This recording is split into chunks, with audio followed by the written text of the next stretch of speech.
കാനഡയിലെത്തുന്ന ഓരോ ഇമിഗ്രൻസിൻ്റെയും മനസ്സിലുണ്ടാകുന്ന ഒരു ആഗ്രഹമാണ് ഒരു റോഡ് ട്രിപ്പ് പോകുക എന്നുള്ളത്. നമ്മുടെ ബക്കറ്റ് ലിസ്റ്റിലൊക്കെ ഉണ്ടാവും. എന്നാലും നമ്മൾ ഈ ഒരു തിരക്കൊക്കെ കാരണമായിട്ട് നമ്മുടെ ജോലി, പഠിത്തം, അല്ലെങ്കിൽ part time, full time work, അങ്ങനെ കുറേ കാര്യങ്ങളായിട്ട് ഇതൊക്കെ അങ്ങോട്ട് ഒരു നമ്മുടെ വിഷ് ലിസ്റ്റിൽ അങ്ങ് ഒതുങ്ങിക്കൂടാറുണ്ടല്ലേ. പക്ഷേ പലരും അതിനുള്ള സമയമൊക്കെ കണ്ടെത്തി നമ്മൾ ഒരുപാട് ട്രിപ്പൊക്കെ പോകാറുമുണ്ട്. അപ്പോൾ ഇന്ന് നമുക്കൊരു റോഡ് ട്രിപ്പ് പോയാലോ? അതും നമ്മുടെ കാനഡയിൽ തന്നെ ഏറ്റവും ബ്യൂട്ടിഫുൾ ആയിട്ടുള്ള ഒരു സീനിക് വ്യൂ ഒക്കെ കണ്ടുകൊണ്ട് അങ്ങനെയുള്ള ഒരു ട്രാവൽ വ്ലോഗുമായിട്ടാണ് ഇന്ന് ഞങ്ങൾ എത്തിയിരിക്കുന്നത്. അപ്പോഴേ ഈ ഒരു വിഷ്വൽ കാണുന്നത് പോലെ തന്നെ ഇതിപ്പോൾ ഈ വിൻ്റർ ടൈമിലല്ല പോയത്, കഴിഞ്ഞ സമ്മറിലാണ് ഞങ്ങൾ പോയത് കേട്ടോ. ഇതൊരു ടൈം ട്രാവലും കൂടെയാണ് ഞങ്ങൾക്ക്. കുറേ നല്ല ഓർമ്മകളും കുറേ നല്ല വ്യൂസും ഒക്കെ ആയിട്ടുള്ള ഒരു ഓർമ്മ, ഒരു നല്ലൊരു സമയമായിരുന്നു ആ ഒരു റോഡ് ട്രിപ്പ് എന്ന് പറയുന്നത്. അപ്പോൾ നമുക്ക് നേരെ വീഡിയോയിലോട്ട് പോവാം. അപ്പോൾ ഒരിക്കൽ കൂടി ടു കൺട്രീസിൻ്റെ ഒരു പുതിയ നേരത്തെ എടുത്തതാണ്, എന്തായാലും ഒരു നല്ലൊരു ട്രാവൽ വ്ലോഗിലേക്ക് സ്വാഗതം.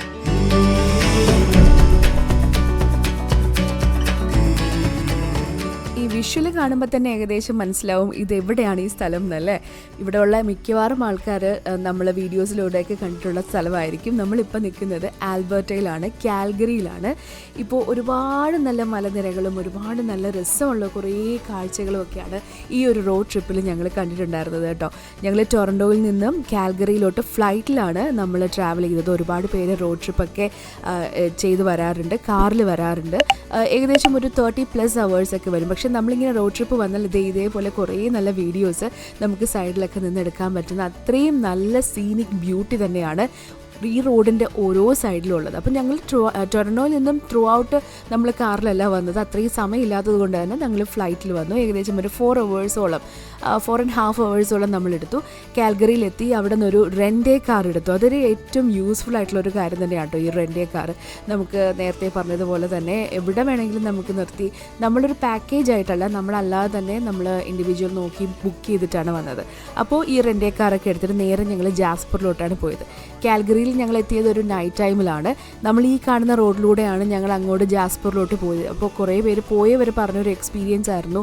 നമ്മൾ ജാസ്പറിലോട്ട് പോകുന്ന വഴി എന്ന് പറയുന്നത് രണ്ട് സൈഡിലും ഇങ്ങനെ നിറച്ച് കാടും കാര്യങ്ങളും ഒക്കെയാണ്. നമുക്ക് ഒരു വാഷ്റൂമോ നമുക്ക് ഓരോ കടകളോ ഒന്നും ഉണ്ടാവില്ല എന്നുള്ളത് സത്യമായിട്ടുള്ളൊരു കാര്യം തന്നെയാണ്. അതുകൊണ്ട് തന്നെ ഞങ്ങൾ കാൽഗറിയിൽ നിന്ന് ഫുഡൊക്കെ കഴിച്ച് നമ്മൾ അത്യാവശ്യം ഫുഡൊക്കെ കരുതിയിരുന്നു, വെള്ളം കരുതിയിരുന്നു. നമ്മൾ ഗ്യാസൊക്കെ അടിച്ചിട്ടൊക്കെയാണ് നമ്മൾ ശരിക്കും ആ ഒരു നൈറ്റ് ഡ്രൈവ് പോയത്.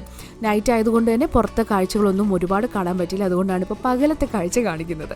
അപ്പോൾ ഞങ്ങൾ നേരെ ജാസ്പറിലെത്തിയിട്ട് അവിടെ ഒരു മോട്ടലിലാണ് അന്നത്തെ നൈറ്റ് സ്റ്റേ ചെയ്തത്. അന്നത്തെ ഡേ 1, അതായത് പിറ്റേ ദിവസം ഡേ 1ൻ്റെ വിഷ്വൽസാണ് നിങ്ങളിപ്പോൾ കണ്ടുകൊണ്ടിരിക്കുന്നത്. അപ്പോൾ ഈ ഒരു ഫസ്റ്റ് ഡേയിൽ തന്നെ ഞങ്ങൾ വിചാരിച്ചത് ജാസ്പറിൻ്റെ അത്യാവശ്യം നല്ല കുറേ വ്യൂ ഉള്ള കുറേ സ്ഥലങ്ങളിലൊന്ന് പോകണം എന്നായിരുന്നു. അപ്പോൾ ഈ പൊയ്ക്കൊണ്ടിരിക്കുന്നത് ഹൈവേ 93 ആണ്. ഐസ് ഫീൽഡ് പാർക്ക് വേയിലൂടെയാണ് പൊയ്ക്കൊണ്ടിരിക്കുന്നത്. ലോകത്തിലെ തന്നെ ഏറ്റവും ബ്യൂട്ടിഫുൾ ആയിട്ടുള്ള ഡ്രൈവാണ് ഇതിലൂടെ കാണുന്നത്, അല്ലെങ്കിൽ സീനറീസ് ആണ് ഈ രണ്ട് വശത്തും കാണുന്നതെന്നാണ് പലയിടത്തും ഞാൻ കേട്ടിട്ടും വായിച്ചിട്ടും ഒക്കെ ഉള്ളത് കേട്ടോ. ശരിക്കും അനുഭവിച്ചപ്പോഴും മനസ്സിലായി അത് ഭയങ്കര രസമുള്ളൊരു, നമ്മുടെ മൈൻഡൊക്കെ ഒത്തിരി കാമാക്കാൻ പറ്റുന്ന അത്രയും സീനറി തന്നെയാണ് അവിടെ ഉള്ളത്. ആൽബർട്ടാസ് റോക്ക് മൗണ്ടൻസിൻ്റെ ആ ഒരു പാർട്ടായിട്ടുള്ള ജാസ്പർ നാഷണൽ പാർക്കിലൂടെയാണ് ഞങ്ങളിപ്പോൾ പോകുന്നത്. നമ്മുടെ ആ ഒരു സമ്മർ ടൈമിൽ അവിടെ വൈൽഡ് ഫയർ വന്നിട്ടുണ്ടായിരുന്നു. അങ്ങനെയാണ് കുറേ ഏരിയാസും കുറേ മരങ്ങളൊക്കെ ഇങ്ങനെ ഒരു ഡ്രൈ ആയിട്ട് ഒരു ബ്ലാക്ക് കളറിൽ നമുക്ക് കാണാൻ പറ്റുന്നത്. എന്തായാലും ഞങ്ങൾ ആ ഒരു ട്രിപ്പ് ശരിക്കും, ആ ഒരു റോഡ് ട്രിപ്പ് ശരിക്കും എൻജോയ് ചെയ്തിട്ടുണ്ടായിരുന്നു. ഞാൻ നേരത്തെ പറഞ്ഞതുപോലെ തന്നെ നമ്മൾ ആ ഒരു ജാസ്പർ നാഷണൽ പാർക്കിൽ എന്ന് പറയുമ്പോൾ ശരിക്കും കുറേ ഗ്ലേസിയേഴ്സും ഐസ് ഫീൽഡും സ്പ്രിങ്ങും ലേക്സും മൗണ്ടനും വാട്ടർഫോളും ഒക്കെ ഉണ്ട്. അങ്ങനെ ഒരു വാട്ടർഫോളാണ് അഥബാസ്ക വാട്ടർഫോൾ എന്ന് പറയുന്ന ഈ ഒരു വാട്ടർഫോൾ. നമ്മളിപ്പോൾ നിൽക്കുന്ന ഈ ഒരു അത്തബാസ്ക എന്നാണെങ്കിൽ ടബാസ്ക എന്നാണ് ഇത് പ്രൊണൗൺസ് ചെയ്യുന്നത്. ഈ സൈലൻ്റ് ആണെന്നാണ് പറയുന്നത്. അപ്പോൾ ഈ ഒരു റിവറിൻ്റെ ഇവിടെയാണ്. അപ്പോൾ നമ്മൾ ഈ ഫോൾസിലോട്ടാണ് ഇപ്പോൾ പോകുന്നത്. എനിക്ക് തോന്നുന്നു നമ്മളിവിടുന്ന് പാർക്കിംഗ് ലോട്ടിൽ നിന്നൊക്കെ പാർക്ക് ചെയ്തിട്ട് ഈ വഴി നടന്ന് കുറച്ചധികം നമുക്ക് നടന്നവിടെ എത്താനുണ്ട്. എന്തായാലും ഇൻട്രസ്റ്റിംഗ് ആണ്. അപ്പോൾ ഈ ഒരു river journey through the time എന്നൊക്കെ പറഞ്ഞിട്ട് ഇവിടുത്തെ കാനഡയിൽ എനിക്ക് തോന്നിയിട്ടുള്ളൊരു പ്രത്യേകത, നമ്മൾ കേരളത്തിലൊക്കെ ഉണ്ടാവുമായിരിക്കും, പക്ഷേ ഇവിടെ വന്നിട്ട് ഇങ്ങനെയുള്ള ഡീറ്റെയിൽസും അവരിങ്ങനെ വരുന്ന ടൂറിസ്റ്റിനൊക്കെ ഡീറ്റെയിൽസ് ഒക്കെ കാണാനായിട്ട് വെച്ചിരിക്കുന്നത് ഭയങ്കര ഇൻട്രസ്റ്റിംഗ് ആട്ടോ. നമ്മൾ ആ ഒരു ഹിസ്റ്ററിയൊക്കെ നമ്മൾ അറിയുന്നത് നല്ലതാണ്. ഇപ്പോൾ ഈ ഒരു ട്രെയിലിൻ്റെയും അല്ലെങ്കിൽ വ്യൂ പോയിൻറ്റിൻ്റെയൊക്കെ ആ ഒരു ഡീറ്റെയിൽസും കാര്യങ്ങളൊക്കെയാണ് ഇവിടെ കൊടുത്തേക്കുന്നത്. ഒപ്പം തന്നെ നമുക്കിവിടെ ഡിസ്ക്ലൈമേഴ്സൊക്കെ ഉണ്ട്. അടിപൊളി. എന്തായാലും ആ ഒരു വ്യൂ ഉണ്ടല്ലോ, ആ ഒരു വ്യൂവിലോട്ട് എത്താനായിട്ട് കുറച്ചധികം നടക്കണം. നമുക്ക് പോകാം. നടക്കാൻ അത്യാവശ്യം തന്നെ ഉള്ളൊരു സ്ഥലമാണിത്. ഈ ഒരു നാഷണൽ പാർക്കിലൂടെ അല്ലെങ്കിൽ ഈ ഒരു അതബാസ്ക ഫോൾസിൻ്റെ ആ ഒരു സൈഡിലൂടെ നല്ല രസമായിട്ട് അവരത് അറേഞ്ച് ചെയ്തിട്ടുണ്ട്. അതിൽ എല്ലായിടത്തും കുറേ സൈൻ ബോർഡ്സും ഉണ്ട് കേട്ടോ. ഇതിൻ്റെ ഏറ്റവും വലിയൊരു പ്രത്യേകത എന്ന് പറയുന്നത് അത്രയും ആ ഒരു ഫോൾസ് എന്ന് പറയുന്നത് നമ്മൾ ഇത്രയും ഹൈറ്റിലുള്ളതല്ല, പക്ഷേ അതിൻ്റെ ആ ഒരു സൗണ്ടും അതിൻ്റെ ആ ഒരു ഫീലും ഒക്കെ ഒരു പ്രത്യേകത തന്നെയാണ് കേട്ടോ. പല ആംഗിളിൽ നിന്നും പല രസമായിട്ടുള്ള വ്യൂ ആണ് നമുക്ക് കാണാൻ പറ്റുന്നത്. പ്രത്യേകിച്ച് നമ്മളീ നടന്ന് ഓരോ കുഞ്ഞു കുഞ്ഞു വഴിയിലൂടെയാണ് നമ്മൾ പോവേണ്ടത്. ഒരിടത്തു നിന്ന് നമ്മൾ നോക്കുമ്പോഴായിരിക്കും മറ്റേ ഇടത്തതിലും ഭംഗിയായിട്ടാണല്ലോ കാണുന്നത്. അപ്പോൾ നമ്മൾ ആ വഴിക്ക് അങ്ങ് പോകും. അതിൻ്റെ ഇടയിൽ കൂടെ കുറേ സ്റ്റെപ്സും കുറേ നമുക്ക് ഹാൻഡിൽസും ഒക്കെ കൊടുത്തിട്ടുണ്ട് നമുക്ക് പോകാനായിട്ട്. അപ്പോൾ വളരെ സേഫാണ്. എന്നാലും നമ്മളൊന്ന് ശ്രദ്ധിച്ച് പോകേണ്ട ഒരു വഴി തന്നെയാണ്. സ്ലിപ്പറി ആയിട്ടുള്ള കുറേ വഴികളൊക്കെ ഉണ്ട്. പക്ഷെ നമുക്ക് വളരെ സേഫായിട്ട് പോവാം നമ്മളിങ്ങനെ എത്തി നോക്കാതെയൊക്കെ പോവുകയാണെങ്കിൽ. അപ്പോൾ ഈ ഒരു വേറെ പല പല രീതിയിലുള്ള കളേഴ്സ് ആയിരിക്കും പല പല സമയത്ത് വരുന്നതെന്നാണ് പറഞ്ഞു കേട്ടിട്ടുള്ളത്. നമ്മൾ ചെന്ന സമയത്ത് ഒരു വൈറ്റിഷ് കളർ തന്നെയായിരുന്നു. ചില സമയത്ത് അത് ബ്ലൂയിഷ് ആവും. അതിൻ്റെ ഓരോരോ ടോൺ മാറി വരും എന്ന് ഞാനിങ്ങനെ അവിടെ കുറച്ച് പേര് പറയണത് കേട്ടു. കുറേ പേരെടുത്ത് സംസാരിച്ചപ്പോൾ പല ആംഗിളിൽ നിന്ന് നോക്കുമ്പോഴും നമുക്ക് തോന്നും അത് ഈ ഐസ് ഫീൽഡിൽ നിന്ന് വരുന്നത് കൊണ്ട് ആയതുകൊണ്ട് തന്നെ, ഗ്ലേസിയേഴ്സിൽ നിന്നൊക്കെ വരുന്നത് കൊണ്ടായതുകൊണ്ട് തന്നെ ഈ വെള്ളത്തിന് ഭയങ്കര വ്യത്യാസം വരും. ആൽബർട്ടയിൽ ഫുള്ളായിട്ട് അങ്ങനെയാണല്ലോ നമ്മൾ ഈ റിവേഴ്സിൻ്റെയും ലേക്സിൻ്റെയൊക്കെ കളറിൽ വ്യത്യാസം വരുന്നത്. അങ്ങനെയുള്ള കുറേ വിഷ്വൽസും അല്ല കുറേ നല്ല സ്ഥലങ്ങളിലേക്ക് നമ്മൾ അടുത്ത ദിവസം പോകുന്നുണ്ട്. അതായത് Day 2 ഞങ്ങൾ പോയിട്ടുണ്ടായിരുന്നു. അതിൻ്റെ വീഡിയോസ് പിറകെ വരുന്നുണ്ട് കേട്ടോ. ഞാൻ എപ്പോഴും പറയുന്നത് പോലെ തന്നെ നമ്മൾ ഓരോ സീസണിലും ഓരോ സ്ഥലത്ത് പോകുമ്പോഴും കാനഡയിലെന്നല്ല എല്ലായിടത്തും അതിന് പല ഭംഗിയാണല്ലേ. ഞാൻ നേരത്തെ പറഞ്ഞതുപോലെ ഞങ്ങൾ സമ്മർ ടൈമിലാണ് പോയത്. ഒരുപാട് പേര് വിൻ്റർ ടൈമിൽ പോകാൻ പ്രിഫർ ചെയ്യുന്നവരുണ്ട്. ഈ വിൻ്ററിലൊക്കെ പോകുമ്പോഴത്തേക്കും ഇവിടെയൊക്കെ ഫ്രോസൺ ആയിരിക്കും, നല്ല മഞ്ഞ് തന്നെയായിരിക്കും. അപ്പോൾ അതിന് വേറൊരു ഭംഗിയാണ്. പക്ഷെ നമുക്ക് ഇപ്പം പോയപ്പോൾ തന്നെ സമ്മറിൽ തന്നെ അത്യാവശ്യം ഈ വെള്ളമൊക്കെ അടിച്ചിട്ട് നല്ല തണുപ്പുണ്ടായിരുന്നു ഈ പറയുന്ന സ്ഥലങ്ങളിലൊക്കെ. പിന്നെ നമ്മൾ ശ്രദ്ധിച്ച് തന്നെ നടക്കണം. അവിടെ ഓരോ സ്ഥലത്തും എഴുതിയിട്ടുണ്ട് നമ്മൾ മൃഗങ്ങളെ കാണുമ്പോൾ ഫീഡ് ചെയ്യരുത്. പിന്നെ നമ്മൾ അവിടെ ആ റെയിൽസിലൊക്കെ പിടിച്ചിട്ട് വേണം നടക്കാൻ. സ്ലിപ്പറി ആയിട്ടുള്ള കുറേ പേയ്മെൻറ്റ്സ് ആണ് നടക്കുന്നത്. അങ്ങനെ കുറേ കാര്യങ്ങളൊക്കെ അവിടെ കോഷ്യസ് ആയിട്ട് എഴുതി വെച്ചിട്ടുണ്ടായിരുന്നു.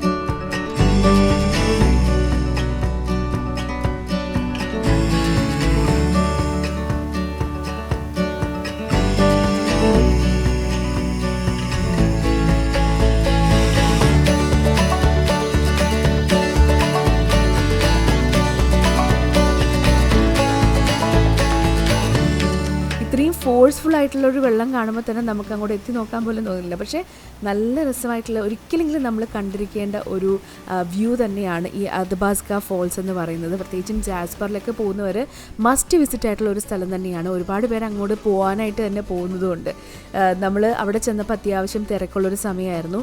അതുമാത്രമല്ല ഈ ആൽബർട്ടയിൽ ഉടനീളം നമ്മൾ ഏത് ലേക്ക് നോക്കുകയാണെങ്കിലും പ്രത്യേകിച്ചും നമ്മുടെ ലേക്ക് ലൂയിസും അങ്ങനെയുള്ള കുറേ ലേക്സിനെ പറ്റിയൊക്കെ അത്രയും ഫേമസ് ആയിട്ടുള്ള ലേക്സ് ഉണ്ടല്ലേ, അതൊക്കെ കാണുമ്പോഴും അവിടുത്തെ കളറാണ് ഏറ്റവും ആൾക്കാരെ അട്രാക്റ്റ് ചെയ്യുന്നത്. അത് കാണാനാണല്ലോ നമ്മൾ പോകുന്നതും. അപ്പോൾ ഈ അതബാസ്ക ഫോൾസിലെയും വെള്ളത്തിന് പല സമയത്തും പല കളറാണ് എന്ന് കേട്ടിട്ടുണ്ട്. ഞങ്ങൾ പോയ സമയത്ത് ഈ ഒരു ബ്ലൂയിഷ് ടോൺ അല്ല, പക്ഷേ ഒരു മിൽക്കി ടോൺ ആയിരുന്നു. പക്ഷേ ചില സമയത്ത് അതിന് വേറെ പല ഷെയ്ഡ്സും യെല്ലോ ഷെയ്ഡ്സ് ആയിട്ടും ഓറഞ്ച് ഷെയ്ഡ്സ് ആയിട്ടൊക്കെ വരാറുണ്ട് എന്ന് ഞാൻ അങ്ങനെ എവിടെയോ എഴുതി വെച്ചേക്കുന്ന കണ്ടതായിട്ട് എനിക്കൊരു ഓർമ്മയുണ്ട്. അതോ ആരോ പറഞ്ഞതായിട്ട് ഓർമ്മയുണ്ട്. എന്തായാലും പല സീസണിൽ പോകുമ്പോൾ പല എക്സ്പീരിയൻസ് ആയിരിക്കും ഈ സ്ഥലങ്ങൾക്കൊക്കെ ഉണ്ടാവുന്നത്.